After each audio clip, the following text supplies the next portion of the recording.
So guys আজকে সন্ধ্যা সন্ধ্যা নিয়ে চলে এসেছি একটা মিনি ব্লগ। তো ব্লগটা দেখো, ভালো লাগলে লাইক কমেন্ট সাবস্ক্রাইব করে দেবে। তো সকাল সকাল মানে সন্ধ্যা সন্ধ্যা বিছানা গুছিয়ে চলে গেলাম, নিজের মুখটা দেখিয়ে চলে গেলাম কাজ করতে নিজের মতো।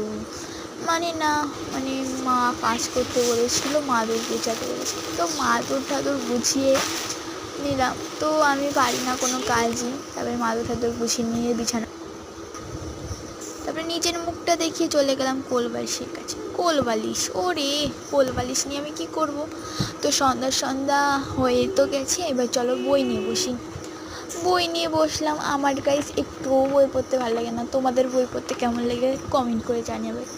আমার একটুও বই পড়তে ভালো লাগে না, তাও কোনো রকম পড়লাম।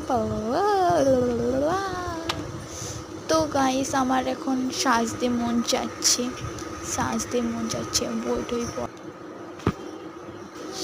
সাজতে মন চাচ্ছে। চলো এবার চুলটা খুলে নিয়ে চিরুনি নিয়ে ভালো করে আঁচড়াবো। তো চিরুনিটা কোথায় খুঁজে পাচ্ছিলাম না, তো একটু রিলস করে নিলাম। এবার শাড়ি পরে নিলাম। শাড়ি তো দেখতেই পাচ্ছ। না না গাইস, আজকে আমি শাড়ি পরবো না, আজকে আমি তোমাদের শাড়ি গুছাচ্ছি। তোমরা কি ভাবলে আমি শাড়ি পরবো? না না, মায়ের শাড়ি গুছালাম। তো আজকে এইটুখানি আমার একটা ছোট্ট ব্লগ নিয়ে। চলো আমি মাথা আঁচড়াই, তোমরা টাটা।